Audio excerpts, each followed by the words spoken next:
हकीकत नगर स्थित धरना स्थल पर आशाओं ने नानौता में आशा के खिलाफ चल रहे धरने के विरोध में किया प्रदर्शन। आपको बता दें, नानौता में आशा नवनीता के साथ हुई अभद्रता के विरोध में लगातार आशाएं प्रदर्शन कर रही है। नानौता सीएससी में एएनएम द्वारा आशा के साथ अभद्रता की गई थी, जिसको लेकर नई दृष्टि नवयुग प्रधान संगठन के अध्यक्ष संजय वालिया के नेतृत्व में आशाएं अधिकारियों से मिल चुकी हैं। तो वहीं नानौता सीएससी के समस्त अधिकारीगण आशा के खिलाफ अब धरना दे रहे हैं। इसी के विरोध में आशाओं ने हकीकत नगर स्थित धरना स्थल पर प्रदर्शन किया। एक प्रकरण हुआ था, आशा नवनीता जो नौनत्य से हैं, वहाँ पर एनएम विभा एवं राजेंद्र जो वहाँ का एक अधिकारी है, उसने इनके साथ मारपीट की थी। लगभग पहले हम सीएमओ साहब को, उसके बाद डीएम साहब को भी ज्ञापन दे चुके, लेकिन उल्टा चोर कोतवाल को डांटे कहावत सिद्ध हो रही है कि वहाँ का स्टाफ, डॉक्टर, वहाँ की एनएम, वहाँ का अन्य स्टाफ मिलकर उल्टा कर रहा है कि नवनीता मुर्दाबाद, नवनीता आशा मुर्दाबाद, नवनीता आशा मुर्दाबाद। अरे सोचने की बात है, जो एक गरीब महिला जो मोदी और योगी जी की योजनाओं को बढ़ाने के लिए घर घर जाने का काम करती है, कोरोना को मात देने का काम करती है और थोड़े से पैसे में अपने बच्चों का पेट पालने का काम करती है, आज तुम उस आशा का मुर्दाबाद बोलने का काम कर रहे हो। आप उस आशा को बदनाम करने का काम कर रहे हो। डूब के मर जाना चाहिए उस डॉक्टर को जो अपने बच्चों के प्रति मुर्दाबाद बोलने का काम करता है। ऐसा डॉक्टर जिसे अपने दो लोगों में झगड़ा हुआ था, एनएम में और आशा में झगड़ा हुआ था, या एनएम और राजेंद्र में हुआ था, इन्हें बिठाकर समझाने का काम करता है या उल्टा खुद एफआईआर दर्ज कराने का काम करता है।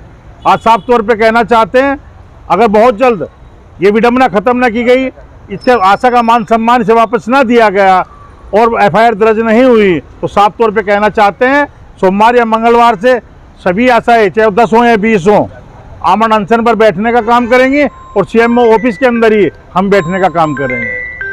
पुलिस लाइन पहुंची लक्खी गेट निवासी महिला ने मकान में किराए पर रह रहे लोगों पर लगाया मकान कब्जाने का आरोप। आपको बता दें, लक्खी गेट निवासी महिला शबनम परवीन पुलिस लाइन स्थित वरिष्ठ पुलिस अधीक्षक कार्यालय पर पहुंची। पीड़ित महिला का आरोप था कि उनके मकान में कुछ लोग किराए पर रह रहे थे। उन्होंने जिससे यह मकान खरीदा था, उन्हीं के साथ मिली भगत करके किराएदारों ने यह मकान कब्जा लिया है, जिसको लेकर पीड़ित ने वरिष्ठ पुलिस अधीक्षक कार्यालय पहुंचकर उक्त मामले में न्याय की गुहार लगाई है। शबनम। क्या हुआ शबनम? जी, हमने 2020 में मकान ख़रीदा था, तो 5 साल से हमारे पास कब्ज़ा था उसका। फिर उसमें जो है 5 साल बाद हमें उसको जो है ना खाली कराना था। एक किराएदार था वहाँ पे, उससे हमें खाली कराना था। 2-4 दिन रह गए थे खाली कराने के। तो उसके बाद में फिर जो है उसी की सियासत से जो है जिन लोगों से हमने मकान ख़रीदा था, उन्हीं की माँ बहन ने उस मकान में कब्ज़ा कर लिया रात को आके। अच्छा। जी, 1-1:30-2 बजे के करीब। जी, गैस गोदाम, सनभीम गैस गोदाम। अच्छा, क्या चाहते हैं?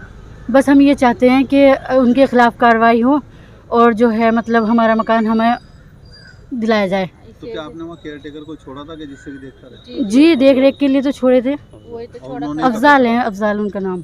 उन्होंने कब्जा करा? जी, उन्होंने कराया है कब्ज़ा रात के टाइम। क्या चाहते हैं आप? बस हम ये चाहते हैं कि हमारा मकान हमें मतलब दे दिया जाए और उनसे खाली करा दिया जाए। तो आपने अधिकारी को? जी, हमने मतलब जो है हम 5-6 बार आ चुके हैं और मतलब कार्रवाई यहाँ से तो हम संतुष्ट हैं, पर आगे जो मतलब वो कोतवाल साहब जो थे वो भी कुछ नहीं कर पा रहे थे हमारे साथ। जी, यहाँ से अब आदेश हो गया हमारे सीओ साहब के यहाँ। जी, हम उनसे बहुत संतुष्ट हैं। जनता रोड पर एक डंपर एक्सल टूटने के चलते अनियंत्रित होकर एक फैक्ट्री में घुसा डंपर चालक घायल। आपको बता दें, थाना जनकपुरी क्षेत्र के जनता रोड पर एक डंपर एक्सल टूटने के चलते अनियंत्रित हो गया, जिसके कारण वह अनियंत्रित होकर जनता रोड स्थित एक फैक्ट्री में जा घुसा। टक्कर लगने के चलते फैक्ट्री की दीवार क्षतिग्रस्त हो गई। गनीमत रही कि जिस वक्त यह डंपर फैक्ट्री में घुसा उस वक्त वहां पर आसपास भी कोई व्यक्ति नहीं था, जिसके कारण एक बड़ा हादसा हो सकता था। टक्कर लगने के चलते डंपर चालक घायल हो गया, जिसको सूचना मिलते ही मौके पर पहुंची पुलिस ने उपचार हेतु जिला अस्पताल में भर्ती कराया। मजदूरी दरों में वृद्धि के सरकार के फैसले को आजाद समाज पार्टी के राष्ट्रीय अध्यक्ष ने बताया अच्छा कदम। आपको बता दें, मजदूरी दरों में वृद्धि के फैसले पर आजाद समाज पार्टी के राष्ट्रीय अध्यक्ष चंद्रशेखर आजाद ने कहा, न्यूनतम मजदूरी बढ़ाने के निर्णय को लेकर मैंने 29 जुलाई को संसद में ये मांग उठाई थी। 300-400 रुपए की जो दैनिक मजदूरी मिलती है, उससे जीवन यापन करना आसान नहीं है।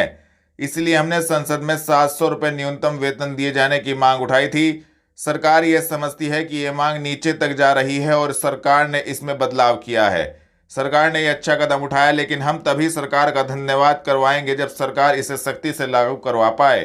आप लोगों ने एक बात उठाई थी कि न्यूनतम जो मजदूरी दर है वो बढ़नी चाहिए, उसको लेकर आपने कई बार संसद में भी ये बात उठाई।